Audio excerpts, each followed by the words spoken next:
why we have workshops, to I show, didn't write any of them. to make it a little bit easier for you. But I want this to be perfectly clear.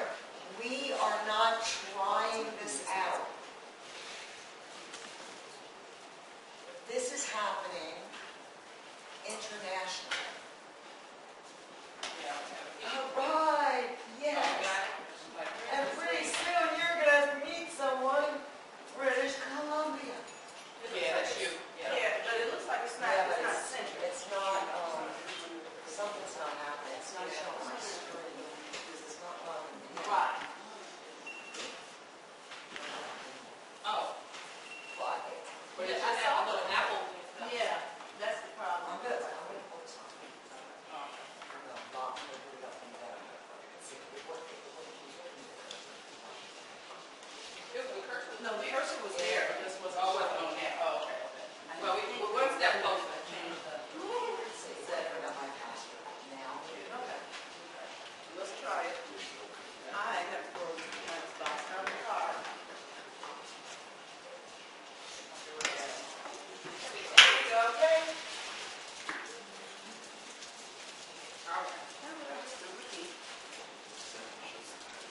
So this is what I want to do, guys, is this. I mean, I'm going to go through the basics of spin harmony here. But the area that I really want to spend the very most time with is in marketing food. Because as a spin farmer, we do not put a shovel in the ground until we, number one, know what our target gross revenue is, and we decide that by the number of beds we have on our farm, and number two, who's going to eat the food. So those are things that, right now, that is happening, okay?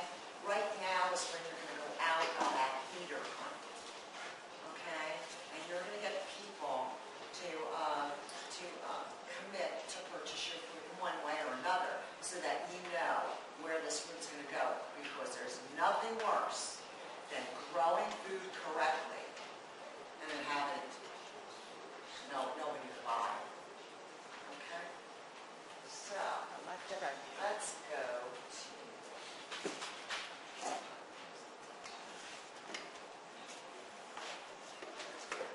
I'm doing it, guys.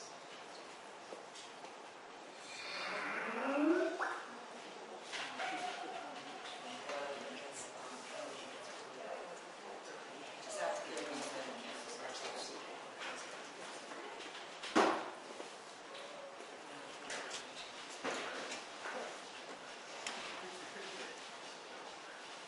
We're going to start with land base.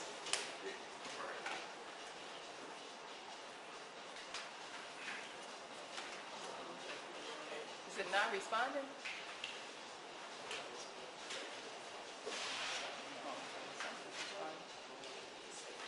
Oh, the miracles of modern technology. I'm not complaining. I do remember crying. I do remember crying.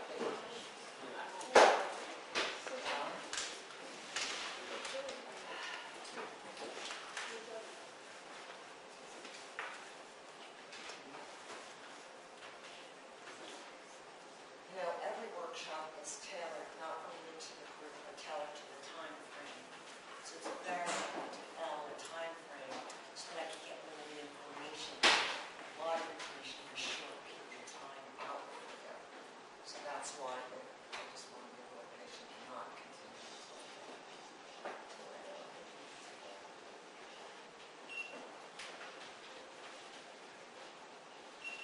Chicago full day, that's what you call it. Chicago full day. Yay. She's on the screen.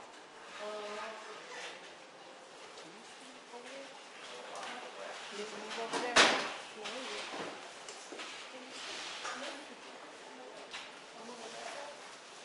Who gave the furthest?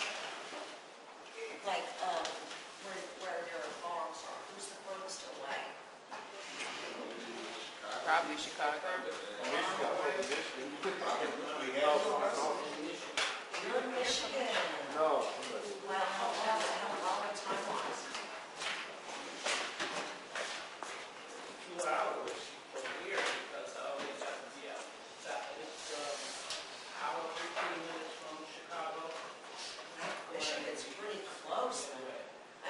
considering. So it's still 2 hours from here, because I was getting so nervous when I was coming here because I kept seeing on the signs, Indiana 10. Going to Indiana. I'm going to Illinois. I kept checking the GPS, the zip code on the MapQuest. I said, but I'm not going to Indiana. Oh, picture mind. All right, here we go. Yes. Down to yes.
All right.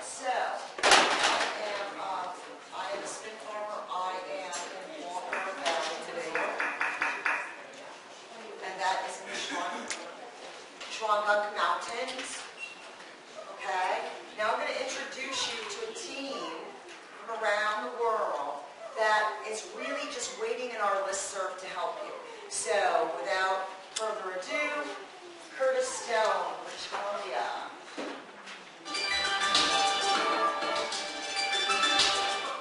Spin farmer Curtis Stone has learned how to take a small plot of land and turn it green. And not just green, but lettuce and pea sprouts. Successful urban agriculture is how this former musician now makes his living. Curtis is trying to change the landscape of mass factory farming and prove that with some energy and enthusiasm, people can farm small plots of land successfully. I'm trying to create an example of what I'm not going to say that the end all of sustainable agriculture is, but something that's close to that. I'm trying to show people that we can grow food close to where we live with minimal fossil fuel inputs and minimal damage to the environment, but also maximum input to the community. Spin farming is an acronym for small plot intensive. It's often practiced by first-generation farmers because it removes the two big barriers to farm entry: land and capital. It's also non-technical. Curtis is connected to the pulse of the Spin Farm movement. He has an innate ability to understand not just how to grow plants, he also knows how to maximize a plant's life cycle, which is one of the most important aspects of spin farming. Understanding the plant's life cycle helps the farmer relay it quickly, so that at least 3 crops per season can be harvested from each bed. I serve right now about 8 restaurants, and I sell at the Kelowna Farmers Market every Saturday. So I'm growing a lot of food, really. I don't know how I can tell you how many people I can feed, but, well, really, a basic number is, with intensive urban ag, you can feed about 100 per quarter acre. Stone farms 7 plots of land. He barters for property in exchange for a financial cut and fresh greens. I'm going to shoot down from up. Stone's philosophies have made him the subject of a documentary currently being shot by a local filmmaker, whose last movie, Strange Fruit, highlighted the changing landscape of food production here in the valley. We're in an urban setting. I don't have acres of land. I operate on a sub-acre basis. This one is called Spinning Green.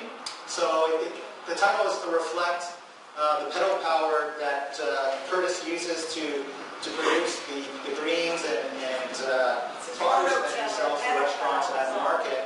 Now, a little spin-off that's resulted from starting starting this project. I'll be working with Denise Kenny from UBCO and also with Victor Poirier from CIO, the Center of Arts and Technology. So we're all doing a 20-minute short documentary related to food here in the Okanagan. And our plan is to screen them as one particular program in about a year and a half from now.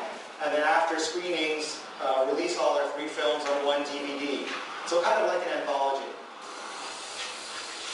Curtis gets calls from around the world, from people who want to be able to turn their water-thirsty lawns and wasteful spaces into profitable neighborhood sharing productive areas. The last couple of years of me being a musician in Montreal, I did really start to become seriously interested in sustainable ag in all kinds of different ways. I was interested in permaculture and biodynamics and biointensive and all those different sort of subsidiaries of organic agriculture, but I never actually thought I'd be an urban farmer. Check out Green City Acres for more information on crops and spin farming. From Kelowna for Shaw, I'm Tammy Williams.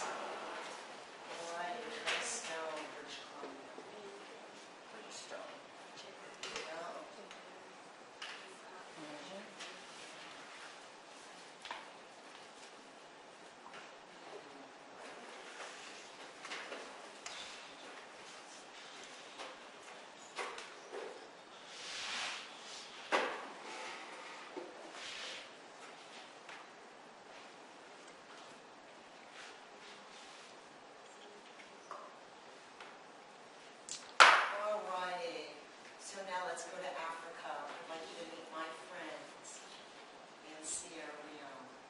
And they are spin farmers. And there you go. Now, I don't drive there. And I can hardly fly with these body-herniated discs, never mind lay down.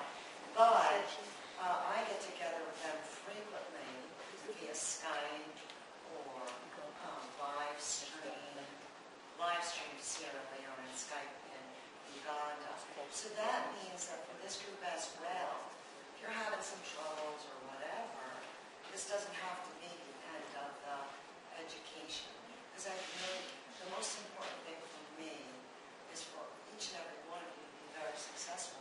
And I know what it takes for you to be successful.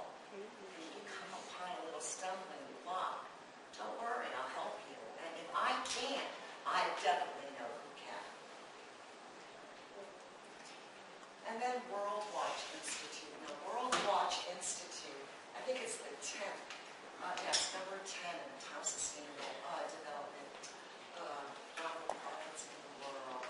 And they watch for successful farming practices, okay, all over the world. Well, I was interviewed by World Watch. Their Nourishing the Planet project picked up my project with my friends in Sierra Leone, and they stated that spin farming is a project that nourishes the planet. So you see, I just want you to see the pattern here, you know? Small is where it's at. Big is over. That whole deal is over. Here, this morning when I drove the 20 miles to get the coffee, and then went across the street and got a bagel, right? Asked them to toast a bagel for me to go, and she gives me the bagel, and she gives me 6 napkins. That's a lot of trees. That is not spin farming. Spin farming is thinking efficiently. Yeah. Oh, the Tunji Johnson. That's what we have to do. We have to. Oh my. Excuse me. Oh my. There's a. We have to rethink how we farm, and that is on sub-acre plots. Yeah, for real. Okay, so we've gone over the basics here, right?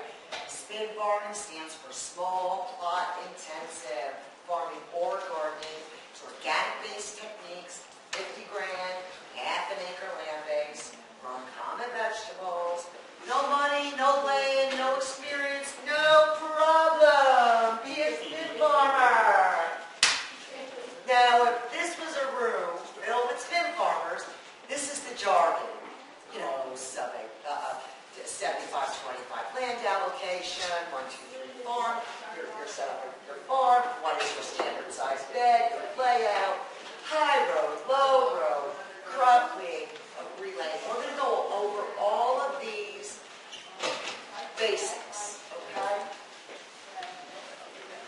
this is our lexicon. A lexicon means this is what spin farming is all about.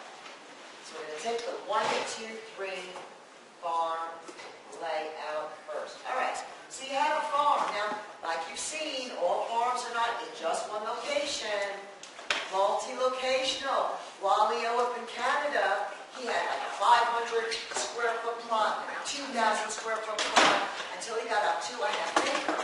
So, I'm talking about your total farm. And this whole group is going to be introduced to Ag Squared, and that's what I use and have used for quite some time. Was asked to I was their biggest user in the state of New York. So you'll get all that information into a database program. But for now, it's going to be on a piece of paper. Okay, you have a piece of paper? Draw a square, that's your farm. Draw a square. You have your Rectangle. Rectangle, your marble notebooks, With your marble notebooks, please. That'll be your farm. You don't have a marble notebook, that's It's going to be your spin farm. No. Marble notebooks, draw a rectangle, Everybody have a marble notebook? Okay, now what we're going to do is, I want you to write on it, you're going to divide your farm up into 3 different areas, and I'll tell you what those areas represent. The one type bed, type 1, would be a bed that you would only get 1 crop in for the season. So what would that be? Give me, what would 1 bed? Okay, what else? Potatoes. Not potatoes, not one special. Artichokes, tomatoes, peppers. You gotta wait the whole season. So you're only gonna get 1 harvest out of those beds. Type 2 beds mean that you're gonna be able to plant, let's say, radishes in the early spring, and flop it over to whatever, a different crop. You're gonna get two harvests out of those beds. And type 3 would be you're going to get 3 to 5 harvests out of those beds. Now that is your high value crops. Whatever you put in that segment that you're going to get 3 to 5 harvests per season, those are going to be in high value crops. Now, I think I mentioned it to a few of you, and it goes for a while, but I'm going to tell you right now. A standard size bed is 2 feet wide because anyone can straddle 2 feet. And 25 feet long. And that's what it is on the measuring tape. You know why? It's your tool, it's your financial tool. Because if for every harvest, for every bed on your farm, it has to bring you in a value of $100, you just have to do the math. In your high value crop intensive relay area where you're going to be harvesting and then tilling and then putting more compost and then reseeding, you're going to do that 3 to 5 times over the course of a season, right? Those beds are worth $300 to $500 a season then, right? Right? Easy math, right? So beds that have 2 crops per season, they're only worth $200 per season. And 1 would only be worth $100 per season. So, this is the rule of thumb. The smaller the plot, the larger the number 1 area of your high value crops is going to be. And the smaller would be your tomatoes. Okay? So if you're going to do a 1/4 of an acre, let's say, I would do 2/3 of a high value crop. And I wouldn't do any tomatoes. I would do the rest of it in 2 crops for the season. Because it's a tiny little space. It's not a lot of room. Because that high value crop area is going to take the most time and the most attention, but you get the most out of it. And remember, no water, California. Okay, so that's how I want you to, in your mind, divide up on that rectangle, right? Think in your mind, okay, on my farm, how much do I want in the beds that I'm going to relay? How much In percentages, just in percentages. Okay. And this isn't a test or anything, it's just... So we use a bed, and this is my farm, this was one of my farms. We use a bed as a financial tool. And that's how you get $144,000 out of an acre of land on paper, but the Department of Agriculture of Pennsylvania said it was 130. All right, what's 14,000 amongst friends? It's really 130, 144. Still a lot of money off an acre of land, because if you take an acre of land, that's 480 spin beds. And then you do your land allocation, because that's what this is called, what you're doing now. And it's in your book. You're going to allocate your land. And you're going to allocate your land based on the knowledge of, number one, how many people you're going to have on hand to help you. Remember, for a half acre, 2 full-timers, 1 part-timer. Young ones are the best. They're lower to the ground. They don't have back problems. They never seem to complain of one. And as long as you have ice cream on hand and popcorn, I'm telling you, there are ways. I am the oldest of 8. Remember, the oldest of 8. So you're going to base it on the labor that you have available, right? The size of the... It's really not based on the size of the property that you have, because remember, you don't have to have the property. There is a spin farmer in Cleveland, right in the city of Cleveland. Yeah. And I swear there's one in Chicago, but I didn't see him or her listed. What? Yeah. And now you're going to be connected through a listserv to all of these farmers. So you do. This is the time of year right now. This is the time of year that all small plot intensive farmers, they put on their beads, and this says dream. Yeah. You're going to dream about how many beds you want. You're going to dream about how much that's going to be in high value crops. You're going to create a tsunami of zucchini right here, and then you're going to put it down right there. And look, you do it enough on paper. It's on paper. So if you say, maybe I better make that area a little bit smaller. So-and-so said that he's on board, but he's always been flaky in the past. You know what I mean? You want to do it on the safe side. You don't want to go crazy with anything, because it's about a process, but the process isn't jumpy. The process is very steady and What is that in between the row? Is that straw? yeah, straw. I love straw. I love straw. Straw composts. And no matter where I put straw, worms come. Does it keep things up? It does. That's why I straw my pants. Yeah. And you don't put nothing up under it, you just lay it Just straw. No, I don't put anything under it. No, I like weeds. No, I do. How would I create compost if I didn't have organic matter? I couldn't do it. So I actually in the spring allow my weeds to grow to a nice size just before they're going to set those little seeds in there. And then I go and just pull them all out, because my land is so friable from farming biodynamically.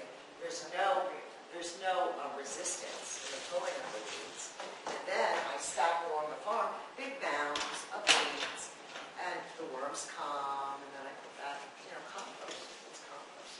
So yeah, it's all part of an organism, which is a farm. It has to be a whole picture.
beautiful that is. I don't care what suburban area you go into. I don't get the sod. I don't get the sod. I've gotten the sod 45 million acres of sod in this country. 40% of the drinking water on the East Coast. Used to be 60% of the drinking water on the West Coast. The rest of the world, they're carrying water on their head, and a good percentage of them will never even see a clean drinking water supply. And what we consider weeds, our ancestors brought that over the clover to pasture the animals. So all that lawn, I don't care where you are, every time you see lawn, it could be food. I don't get, do we just like that red and green combo during the Christmas season? Are strawberries so disgraceful on a front lawn? I never heard anyone pull up to an organic farm and say, this is hard. This is really terrible. I can't wait to get back out of here. We have to grow the food where we are. Right here. I'm a Bergen County, New Jersey girl. Highest disposable income in the country. 12 miles from Midtown Manhattan. I moved in there, and our lots are 75 by 100. They said it was a front lawn. It looked like a farm to me. 3 days later, I had 50 bags of dehydrated cow manure delivered to the driveway. 15 bales of straw. I had a long asphalt driveway, so I laid all those bags out. Funny, I had to have all the labels go the same line so that they would dry up. And people, they just looked at me. And then I turned that front lawn into a farm. I had berries, I had strawberries. We didn't have a sidewalk, so I had a sign out there. All the people walking to the New York bus, they would be walking right by the house. And I put a sign up, strawberries, eat the red ones. And I had a big picture window, and it was better than a Broadway show because the grandmothers would come with the grandchildren. One day, it was really at the end of the season, I see this 13-year-old, he zips by on his bike, and he goes, ah! And he backs up, I said, he got one, he got the last one. So, yeah, it's food production areas. So, what will your high-value crop be? You're very lucky to have such a great mind working on that for you, Tracy. That's your name, Tracy. No, What a great mind. You are so, look, everyone of you that are here, this opportunity that you have before you, I'm telling you to take it very seriously because I have not seen such a comprehensive program that encompasses everything. So, really do your very best to step up to the plate and perform immensely. She will help you with your high-value crops. She will let you know what those are. Like, as an example, in the spin bowl, the high-value crops are onions and potatoes, but not for me, because I live in a region that grows the black dirt of Orange County. I mean, onions and potatoes as far as the eye can see. But nobody grows the edible flowers, and man, those nasturtiums, they take off, and you can make a nice pesto out of the leaves and the stem, right? Yeah. So yum, yum, yum. Marigolds. People, at the farmer's market, they say, just the heads of the flowers? I said, yeah, and I pop it in my mouth. They said, you can. I said, yeah, and it's yum, and it's good. It's good for your gut. It's good for your body. It's good for your blood. But we lost that. We lost those instincts, you see. We've got to get those instincts back. The knowledge of the grandmother. Yes, we do. All right. So, here we go. Farm size versus revenue. So this is the story of David and Goliath. The last farm census, folks, the average farm in this country is 200 acres. And the average gross revenue is $70,000. Not gross, net, sorry. Net revenue, all right. Okay. What are the inputs that go into that 200-acre farm? comes with a very heavy